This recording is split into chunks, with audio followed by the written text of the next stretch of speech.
사랑이 선택이라고 가르치는 순간 한국인들이 전부 깜짝 놀래.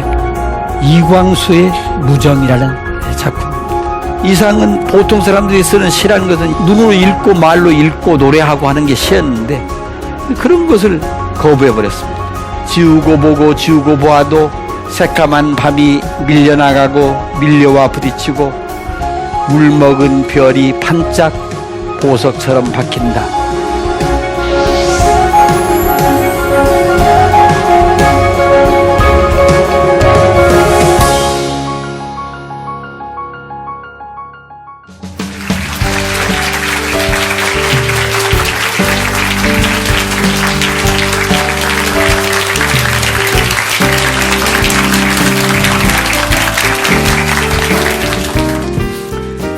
여러분 안녕하십니까? 권영민입니다.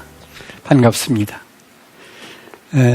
앞으로 6차례에 걸쳐서 한국 현대문학을 말하다라는 큰 주제로 지난 1세기 동안 한국 현대문학이 형성되고 다양한 양식과 기법을 통해서 전개되었던 그 양상을 몇 개의 시대로 나눠가지고 중요한 작품을 중심으로 해서 여러분과 함께 얘기를 나눠볼 생각입니다. 그래서 오늘 첫 시간은 현대문학이 무엇이고 어떤 방식으로 성립됐고 그 기반을 어떻게 확립했는가 이런 얘기를 중심으로 말씀을 드려볼 생각입니다. 그래서 제일 먼저 한국 현대문학이 도대체 뭐냐 하는 그런 질문을 던져볼 필요가 있을 것 같습니다. 한국문학 하면은 그건 한국 사람들이 한국의 긴 역사를 통해서 만들어낸 모든 문학을 얘기하는데 한국의 현대문학이라고 얘기한다면 현대라는 말이 지시하는 그런 시대적인 범주를 우리가 정해야 됩니다. 그때 그 현대라는 시기를 어떻게 정하느냐 하는 것이 학자들 사이에 굉장히 많은 논란이 이루어지곤 했는데 저는 대개 아주 대략적으로 언제부터 시작되고 정확하게 몇 년, 몇 월, 며칠 이렇게 정할 수는 없는 거니까 대략적으로 19세기 후반쯤을 현대문학이 시작된 시기로 잡는다. 그러면 20세기, 21세기 초까지 지금 온 셈이니까 1세기를 좀 넘는 시기가 될 것입니다.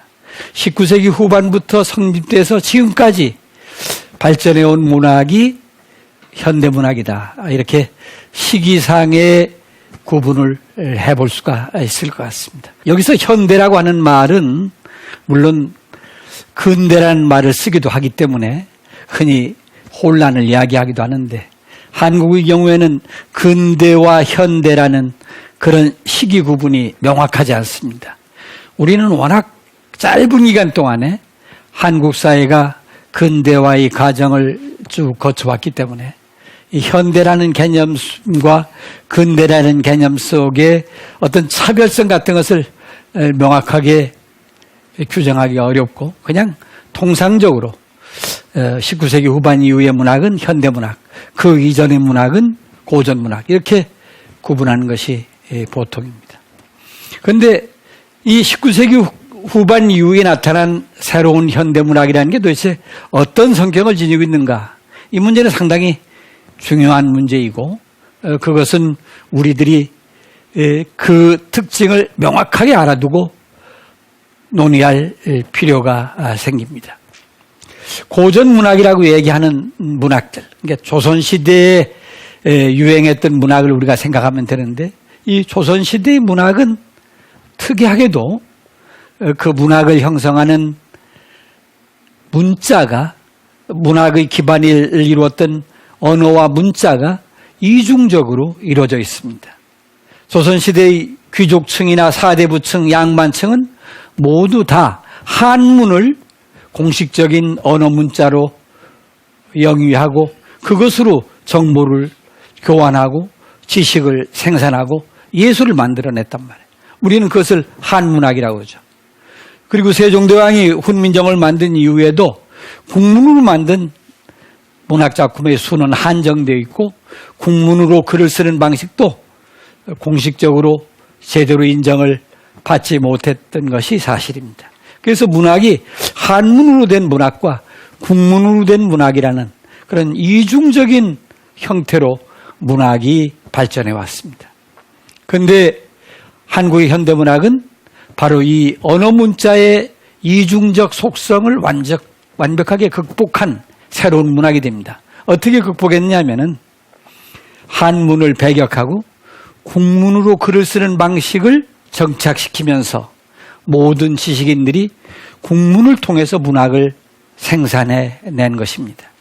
이것이 아주 고전문학과 다른 점이고 한국 현대문학은 국문으로 만들어진 문학이다. 또는 한글로 글쓰기를 일반화시키면서 문학이 산출됐다. 그런 아주 중요한 성격을 갖게 되는 것입니다. 게다가 이 한국 현대문학은 그 성격 자체도 국문으로 이루어졌을 뿐만 아니라 전통적인 한국 문학이 가지고 있던 요건들을 일부 계승하고 그리고 19세기 후반부터 일본을 통해서 들어오기 시작했던 서양의 새로운 문학 양식과 기법들을 일부 차용하고 하면서 그것이 함께 융합이 돼서 새로운 한국 문학을 만들어냈습니다. 그렇기 때문에 한국 현대문학의 특성은 전통적인 요소와 외래적인 요소가 함께 어우러져 있다 하는 것이 그 특징입니다.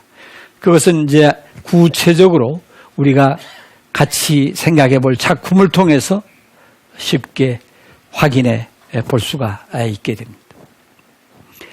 또 한 가지 흥미로운 점은 이 시기에 새롭게 등장한 대중매체인 신문과 잡지를 통해서 문학작품이 대개 발표됐다는 것입니다.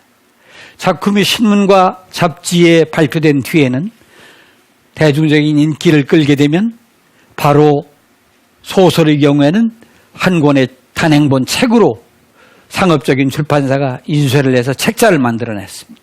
그리고 그 책자를 만들면 전국의 서점에 그 책자가 보급이 돼가지고 독자들은 돈을 가지고 가서 그 책을 사서 읽어보는 그런 시스템을 갖추게 되었다는 것입니다. 이런 독특한 유통구조, 이 유통구조는 근대적인 산업시대에 만들어진 또는 자본주의 체제가 가능해진 그런 상태의 유통구조입니다. 생산자가 따로 있고 판매하는 사람이 있고 수용하고 소비하는 층이 각각 나누어져서 만들어지는 그런 독특한 문학 시장을 통해서 확산된 문학이 바로 현대문학이다. 현대문학 이전에는 그런 식의 유통구조가 제대로 확립되어 있지 않았다는 것을 우리가 알 수가 있습니다. 그래서 근대적인 산업구조 또는 근대적인 시장구조의 틀에 맞추어서 문학도 하나의 상품으로 독자 대중에게 읽혀지기 시작했다는 것을 우리가 확인해 볼 수 있습니다. 이런 여러 가지 특징을 가진 것이 바로 현대문학이다. 이렇게 말씀드릴 수 있습니다. 이 현대문학이 지금까지 변화해 온 과정은 크게 세 단계를 거쳤는데 하나는 1910년 일제 식민시대에 접어들기 전까지 우리가 그 시대를 개화 계몽 시대라고 그렇게 얘기합니다. 그런 시대에 현대문학이 성립됐고 그 다음에 1910년 일본 식민지 지배가 시작되면서 1945년까지 그 기간 동안에